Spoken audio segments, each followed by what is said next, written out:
Hey there, David Chesworth coming to you from the beautiful Hilton Head Island at Hilton Head Health, and today we have another exciting episode of Health Talk. Today our guest is Tracy Mann. She's a registered dietitian who specializes in hormone health.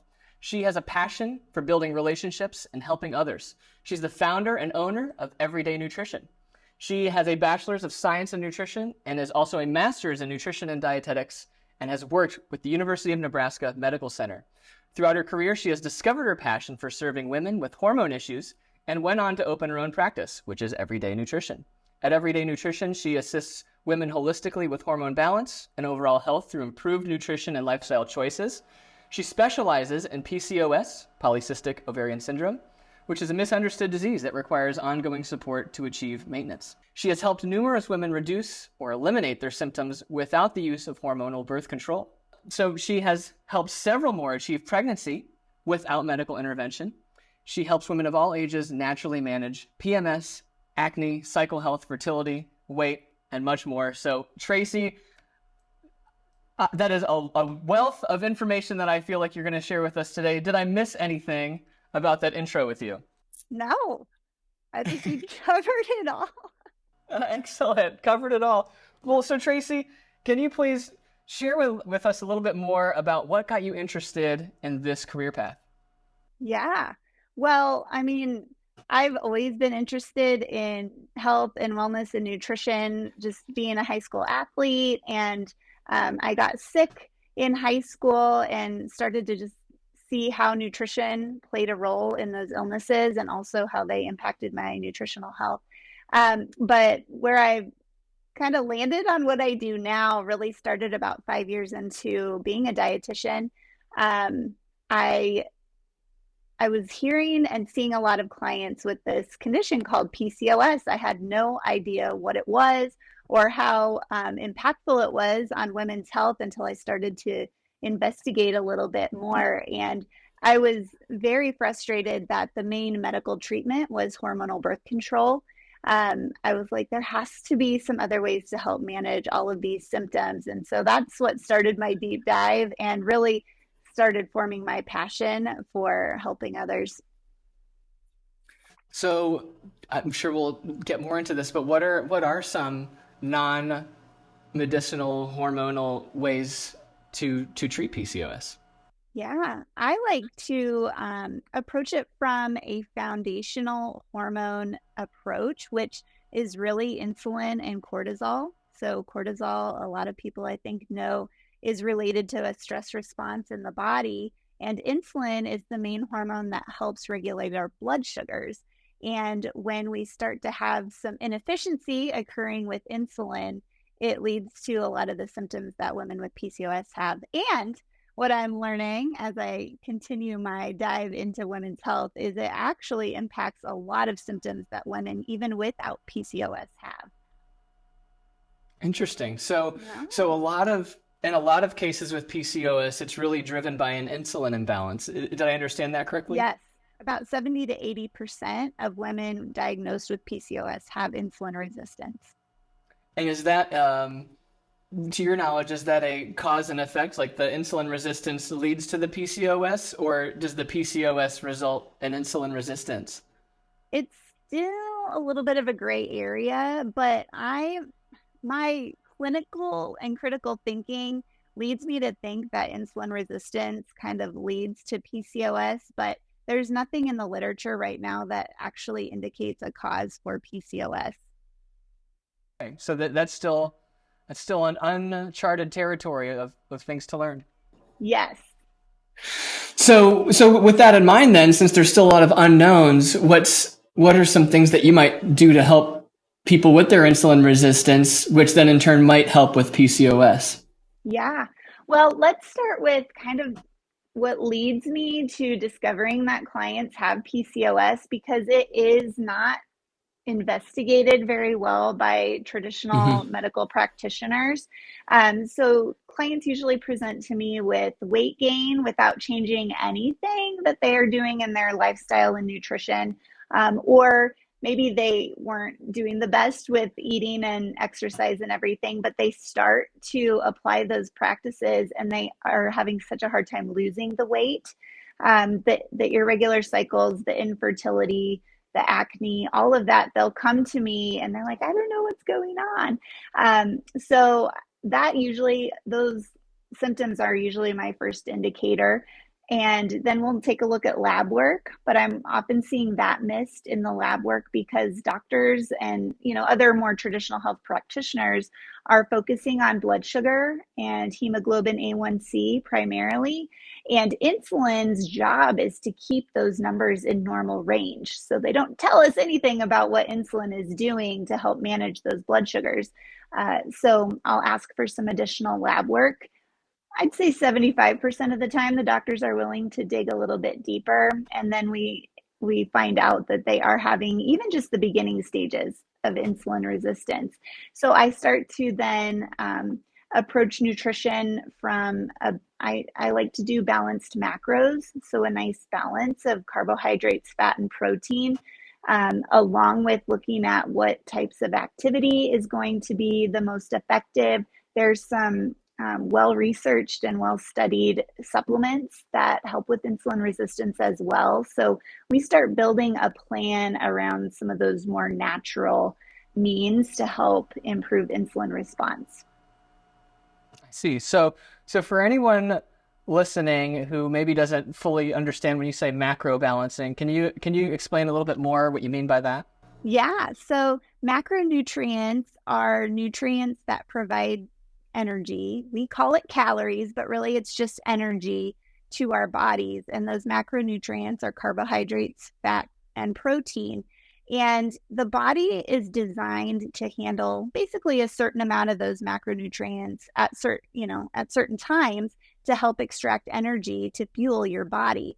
And with our standard American diet, a lot of times it's super heavy in carbohydrate and maybe super heavy in fat, but not enough protein coming in. It's really popular now for people to trial the really high fat diets and try to eliminate carbs as much as possible. I don't like any of those extremes because the body needs all of those coming in. It really functions optimally when we're getting a nice balance. So at the basic level, you just don't want to overeat one certain type of a nutrient at the expense of another. So I'm really curious, as a registered dietitian, how much of what you teach and help your clients with comes from general guidelines that works for most people versus time spent individualizing and tailoring their program? And for the second part of that, how do you go about individualizing and how much individualizing happens? Yeah. Anytime I have a new client, I really like to start with the basics. Most people at this point, when they come to find me, I'm not their first attempt at trying to make some changes. They've either, tried an online program or they've just, been scrolling socials for the last couple of years trying to glean all of this free information. And it's not that there's always bad information. There's sometimes people that even I follow, I don't really always agree with what they say. But I think somebody coming in brand new, we have to start with the basics. And then as I work with a client, we start to individualize based on labs, based on symptoms. One of my favorite things actually to do is work with clients one-on-one to customize their nutrition, because I feel like in the traditional healthcare setting, that time isn't usually given to clients. Even in my past experiences working in a hospital setting, or even an outpatient setting, those relationships are really hard to build because they just kind of view them as a one-off session, see you later, good luck. And I really like to spend a lot more time working with my clients. So we're very similar at Hilton Head Health with our guests. We're very similar in our approach in that we start with, these are the general recommendations that work for most people. Our director of education here, his name is Bob Wright. He refers to, because we live on the East Coast, so he refers to these general recommendations as the I-95 of nutrition. And the reason he calls it that is because everyone's got a destination they're going to. And if you're on the East Coast and you're starting, let's just say you're starting in the Southeast and you're going to the Northeast, at some point, what road is anyone going to get on? I-95. And that'll get you most of the way there. But then at a certain point, to get to your specific goal, you're going to have to take an exit, and you're going to have to take specific roads and different turns to get to your specific destination. And that's where working with a registered dietitian can really come in handy, is not only to help you get on the I-95 of nutrition, but then to help you find your exit and find your roads and get to that destination. Yeah. Yeah. I like to tell people getting started is not the sexy thing. It's not the attention grabbing headline that you might see on a blog post or in a social media post, but it's what's really going to build the foundation to make tweaks on. And I don't like the approach of like, we have to have this super crazy way to start so people feel like they're making this big change, because nobody sticks to it. And so I think Right. people who really care about a client's long-term success will start with the basics. That I-95, I like that. Yeah. I might say the same for like I-80. No, there you go. Yeah. Yeah. Like, Because east west. yeah. There you go. So you'll have your own main road because you're out in Colorado. Is that right? Yeah. Colorado. So I'm coming to you. I'm a client of yours. We're just getting started. What would you say? I mean, you mentioned macro balancing. Mm-hmm. What are some key behaviors or key habits that you might reinforce, or strategies that you would consider part of your foundation? Yeah. I always talk about food timing with clients. I know intermittent fasting is a really popular thing right now. There are some people that really benefit from eating like that, but I feel like most clients coming to me their bodies aren't ready to start any type of fasting yet. I feel like our cells need a little bit of time to ease in to a form of fasting. And honestly, with PCOS specifically, I don't think fasting is an appropriate mechanism to use. So why do we talk about timing of eating? It really goes back to that foundational hormone of cortisol, because our bodies need fuel coming in to function. And if you go too long, the body's going to start to spike cortisol, which tells your liver to dump glucose so that your body can get some of that energy coming in. Well, that glucose dump is going to lead to an insulin spike. And if you have insulin resistance, insulin won't do its job the way we want it to. It's not going to get energy into most of our cells that we want energy in. It's going to take it to fat for storage. So we have to stop it at that cortisol point first. So just general guidelines, and I'm happy to share this with your audience because I like to share. Try to eat within the first hour of waking, and then try not to go longer than about 4 or 5 hours between meals, because that's when the body is going to start to sense a little bit stressed. And then try to be done eating by 7 or 8 p.m. so that you can do a nice overnight natural fast, the way our bodies were designed to fast, so that you can be ready to fuel it again in the morning. Gotcha. So specifically for somebody with PCOS, that fasting can actually exacerbate the stress response and further fuel the PCOS issue. Yes. That is fascinating. I didn't know that. That's fascinating. Yeah, that's why we have experts like you. Okay, now when you have people come in with PCOS, you might take a different approach to their meal timing than you would someone else. And I point out to my clients, because I mean, like I said, intermittent fasting is just out there for like supposed to be curing everything. Most studies done on intermittent fasting up to this point have been done on males. And I do think fasting is fantastic for men. Like men do awesome with intermittent fasting. Women with hormone imbalances do not. But I have successfully guided, because some of my clients work like weird shifts, and they'll be getting up at like 3 or 4 in the morning, which is not helping with their hormone imbalances either. But that's just their job, so we have to work around it. So we'll slowly start to ease into waiting a little bit longer than that 1 hour after waking. But it takes some time to really ease into that. And they do make that transition quite well and are able to still meet their goals and feel really well once we get to that point of fasting. So would you say that generally the recommendation for meal timing is, you mentioned, well, within the hour of waking, and then small, frequent smaller, more frequent meals, try not to go longer than 4 hours. And then within like 3 hour, 2 to 3 hours before going to bed, roughly 7 p.m., that's a good cutoff time. Yep. Do you ever get clients who say they struggle with nighttime eating? It's difficult for them to. How do you deal with, as a registered dietitian, how do you help your clients through dealing with nighttime snacking? Yeah. I'd say the majority of my clients will come in reporting they feel hungry at night. And when I do a nutrition assessment, I usually find that they're actually under eating during the day. Mm. I'd say the majority also of my clients come in desiring to lose some weight. And the common recommendations that are usually provided by their healthcare team is eat less and exercise more. So in their mind, they're trying to eat less as a way to lose Mm. weight, but they're under eating during the day. And at a certain point, your body is telling you it needs food, like it needs nutrients to function. And so you're going to start to spike some hunger signals. And I find nighttime is really common because that's when we finally sit. We're starting to rest. We're starting to listen to our bodies.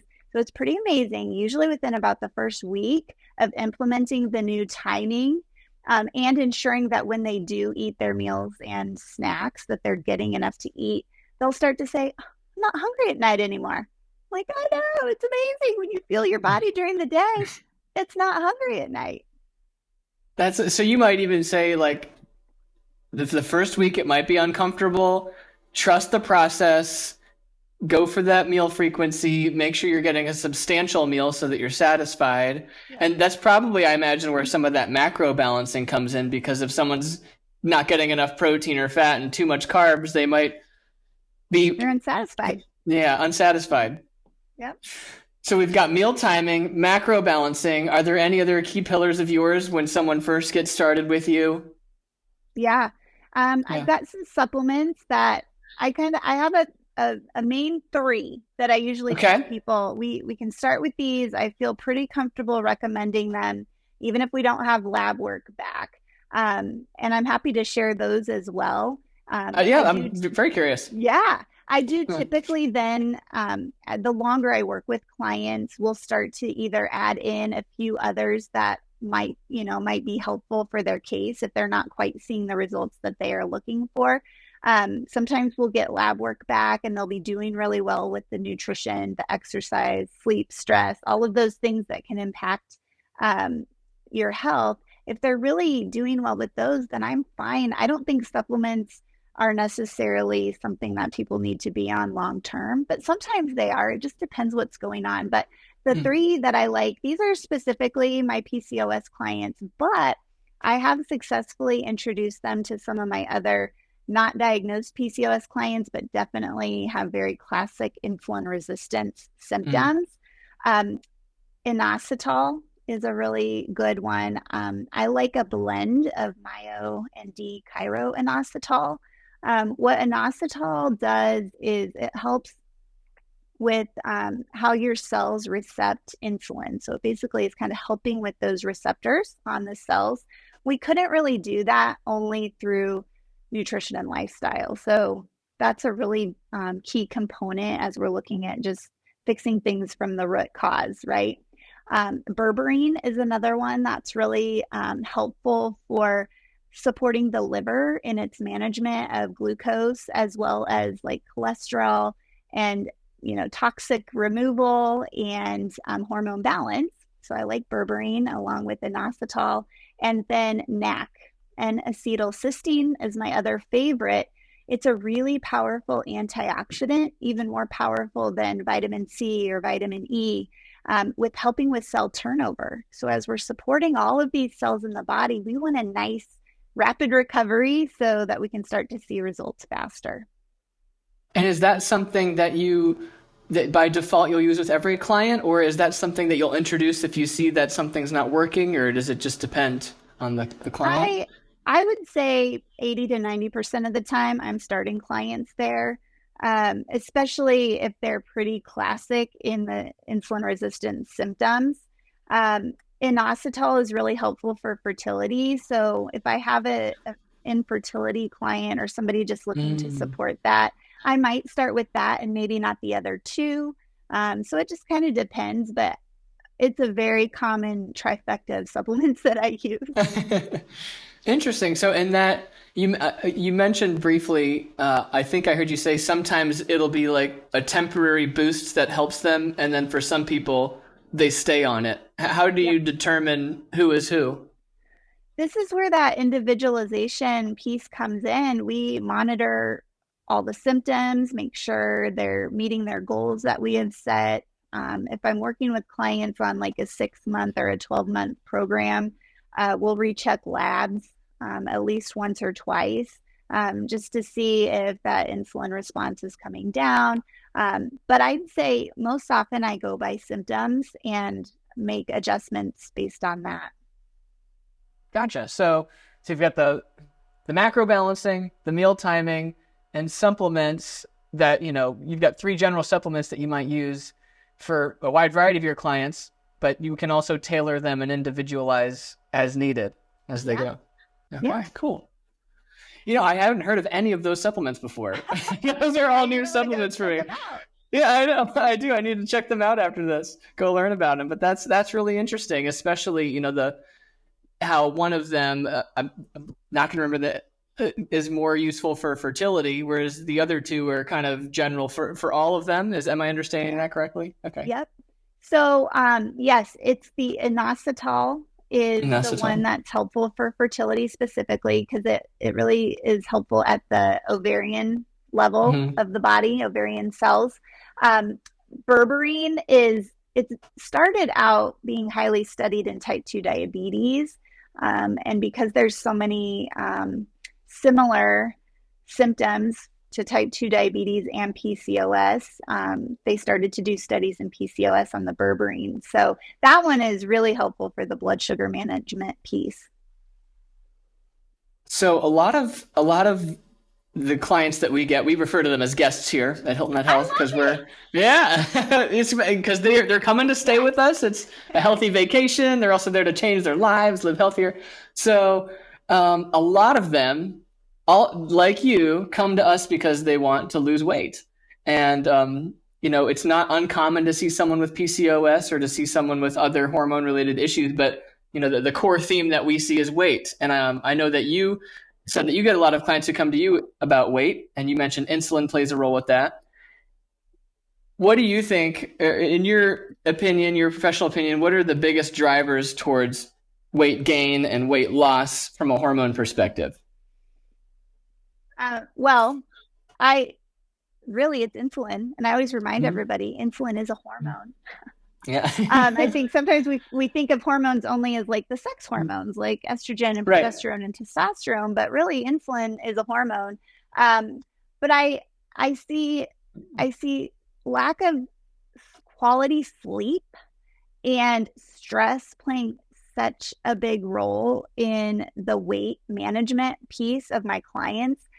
Even when clients have been implemented most all of my recommendations, if they have a really stressful job or a really stressful home life, or we're even now I'm seeing it very commonly, like past traumas of any type, it's really inhibiting the ability for them to get to their goals. And so we have to start Mhm. digging a little bit deeper than just the nutrition and just the exercise. Like I've had clients, not that I told them they had to, but they finally identified that their jobs were actually toxic to their bodies, not just like chemically, but emotionally, and Mhm. have found other employment because of just realizing that after working with me. And many others start to see how much the emotional baggage of life plays a part. And we can start to incorporate other team members like a counselor or a therapist to help deal with that side of things because that's outside of my scope of practice. And they finally start to feel like it's all coming together. That is such a good point that you bring up. A lot of people will only focus on the fitness and nutrition, and sometimes quality sleep and or stress could be the biggest factor preventing them from achieving their goals for the reasons you just illustrated. And it's cool to hear that you sometimes refer them if needed. Here at our facility, we have a wellness counselor, director of behavioral health, who focuses on that side of things, the traumas, the relationship health, that whole dynamic, for that very reason, because weight is really a symptom of some of those other things. It So, is. oh, go ahead. No, I was just, It it is. is. Well, so not only, I mean, we were talking a little bit before we started recording this. Not only are you a professional registered dietitian, but I feel like you're a leader in your personal life with 5 kids, running your own business. I mean, I feel like there's a lot of potential to be very stressed, difficulty managing your schedule, managing your sleep, right? I feel, you don't just talk the talk, you walk the walk. And you seem to be one of the happiest people I've ever interacted with. So how do you manage your stress? Yeah, Yeah. I do put a lot of thanks to my profession. I mean, I have a master's degree in nutrition, and so nutrition is one piece of health that I don't really have to think very hard about now, where I will have clients who come in and it's all brand new. Like even knowing most people have heard of calories, but knowing how do we get calories? Well, it's from those macronutrients. What? Like we really have to get back to the basics, because they haven't had 10 years of education like me. And so I'm very thankful for the profession that I chose to kind of help me with that. But I do like to tell my clients too, everyone is busy. We're all busy doing different things. I love working with moms because I know I can relate to them at least on some level. But it's really setting some boundaries.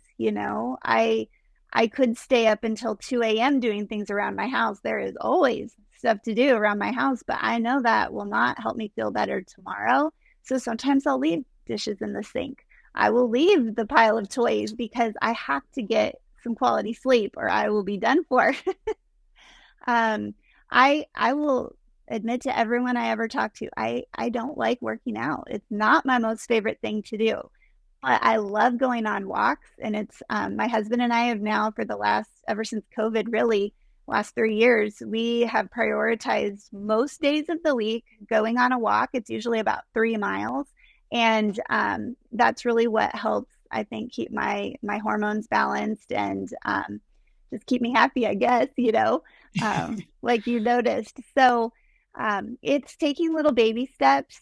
We all start in a different spot, but if you have a good healthcare team, a good, facility or coach or dietitian who can just help you, like, here's a sustainable goal that we can work to achieve. Once we achieve that, let's move on to the next one. It doesn't have to happen all at once, but there are those of us who can say, once it all comes together, even if it takes a couple of years, you can be happy and still meet your goals and, get through life thriving, not just surviving. Well, it sounds like you I'm getting the impression that you have mastered setting boundaries, because you're right. I mean, you can't do everything perfectly, and it sounds like you've identified your priorities well. If sleep is important, getting movement is important. Sometimes having the perfectly organized house is not going to, take precedent over those other things, and you manage to get your walks in, and you've paired your walks with bonding time with your husband, which is Yeah. kind of a multi-dimensional win there. But you're very humble and thanking your profession, and while I'm sure that has contributed a lot, it's one thing I hear a lot from our guests here is a lot of the stuff they've heard before. As you mentioned earlier, it's not their first rodeo. It's many times not a lack of knowledge, it's a lack of doing it, right? So I mean, Yeah. while you do have the ultimate knowledge compared to a regular person, I don't think that's the only reason that you Like you still are have to successful. implement it. Yeah. Exactly. Yeah. Yeah. I just talked to somebody this week who um, she was interested in a program, and it's an online course that I have. And she's like, I just don't know if I want to do. I've bought programs, I've bought courses, and I'm still not, meeting my goals. And I said, would you would you say that you have trouble implementing what you've already learned more than you have a lack of knowledge? And she was like, yeah. And I said, well, then another online course probably isn't for you. You need some help taking what you already know. And after I talked to her, I learned she's a registered nurse. So she also has some health background. Her struggle is not the knowledge, it is the implementation. And it's the implementation around a super crazy, stressful job. Um, my nurses and teachers are like Right. the hardest clients because their professions have made it very hard for them to Right. prioritize their health. Some of the nurses probably have the night shift or they're working really long days. Teachers Yeah, don't really teachers really bring their work home a lot they with them, do. right? They They do. And have I'll to. talk to both these professions like, we're trying to eat regularly and balance. And they're like, I sometimes don't even get a lunch. And I was like, I get it. Okay, we're going to come up with a solution. Even if it's like a shake or something, don't skip, but we'll make it portable and as quick and easy as we possibly can. And I think that's where the personalization and that individualization really helps Mhm. people because they know they're getting that help with that implementation at that point. So you mentioned a shake or a smoothie. Mhm. So a nurse, a teacher, or just generally someone with a very demanding work schedule. Even It's just so even my mom friends, my stay-at-home mom friends. yeah, that's true because they might be driving here, driving there, picking this up, picking that up, and yeah, yeah. I know you probably know what that's like firsthand. A little A bit. little bit. um, so it's so common for that lifestyle to just kind of not eat anything and then eat everything, right? Yep. At night. You mentioned shake and smoothie. What are some other things that you've seen successful clients do to help them get more frequent meals in the day? Anything that is shelf stable, like nuts, dried fruit, even whole fresh fruit, the ones that are more portable, like a clementine, grapes, apples, bananas, things like that. It doesn't have to be complicated or fancy, but that's where knowing your macros and knowing how to balance them can help you make selections. Because you're like, oh, well, the nuts are a little bit of protein and more fat than protein, but they're protein. And then you've got your fruit, that's your carbs. And so you can do those pretty quickly and kind of move on. I have clients that we've moved to applesauce pouches, which is my mom hack. I'm like, just eat some carb for that quick energy, and then we'll do nuts, jerky, a cheese stick, whatever they choose for their protein slash fat to do along with that. That would be a snack. That is not a meal, but it can at least sustain somebody until they get their chance to have a meal. Love that. So, worst case scenario, get a well balanced snack. Snack. Yep. Yeah. Yep. We I have call a couple clients. They end up not really being able to have one of the three meals in a day, and so we'll do two snacks instead, a couple hours apart because that's what works for their nice. lifestyle. So it's all adjustable, but if you kind of know the basics of what goals you're trying to get to, then we can, finagle the rest of it. We call our term here for healthy snack, we call those fit bites. I like that Yeah. too. Yeah. I like that too. Some But when you say that, it makes me think I will have some clients who utilize like an energy protein ball type of recipe that it's really like two golf ball sized things that they can put yeah. in and it's a really well balanced snack. So Yeah. that's what I think of with a fit bite. That's awesome. It does that is a good visual that pop I is just know, like, yeah, yeah. little, one of those little granola ball protein things. Hmm.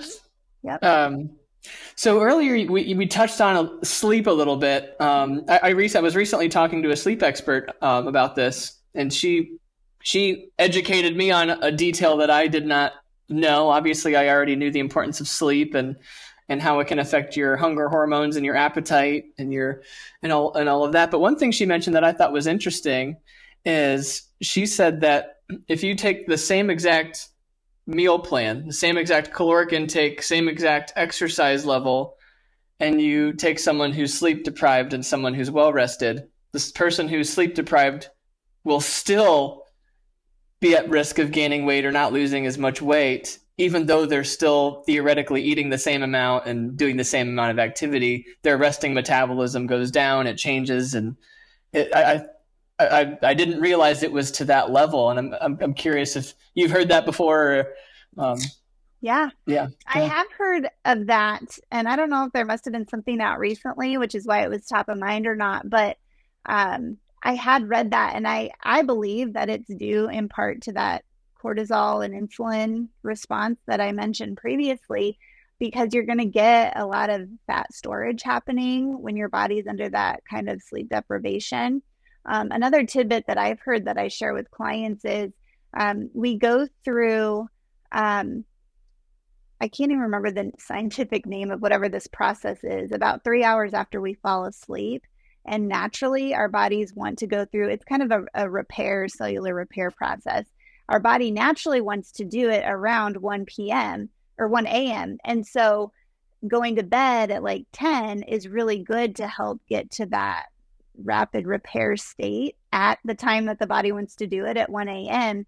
And so that's helped me kind of encourage clients with some data to start going to sleep a little bit earlier, even if you have to get up a little bit earlier in the morning to maybe get something done or, whatever. You're going to get more quality sleep if you can go to sleep a little bit earlier. Love that. Well, Yeah. it sounds like you've got a very well-rounded approach with your clients, and you're tackling the hormone issue from many different angles, not just, although you're a registered dietitian, it's not just about food all the time. There are these other things that play a role. Yeah. Um, well, we are starting to get close to the end of our time together today. Are there any words of wisdom that you'd like to leave with our listeners today? Yes, I would. I work with so many clients, like I mentioned, who they've tried different things in the past, and they come to me saying, um, basically, that they feel like something is wrong with them, that they can't do it, things don't work for them.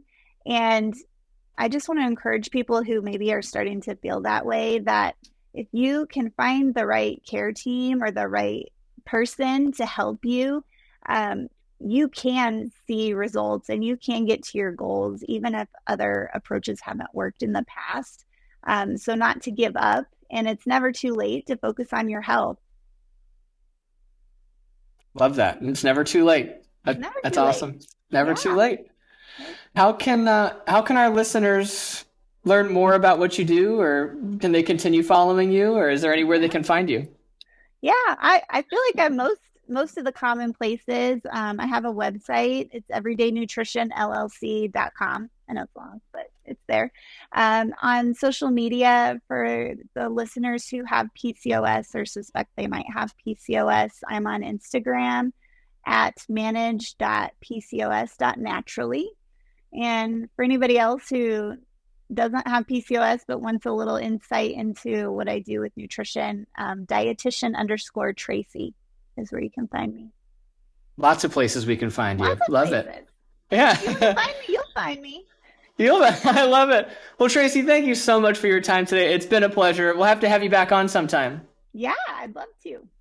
Awesome. Cool. Okay. So, all right. Well, everybody, thank you so much for joining us today for another episode of Health Talk with Tracy Mann, talking about hormones, nutrition, and the role that they play. If you enjoyed today's episode, let us know. If you have other questions for me or for Tracy, let us know. Also, remember, at the end of the day, this podcast is for you. Who else would you like us to interview? What other questions do you have that you'd like us to get answered? Thanks for joining us. We'll see you next time.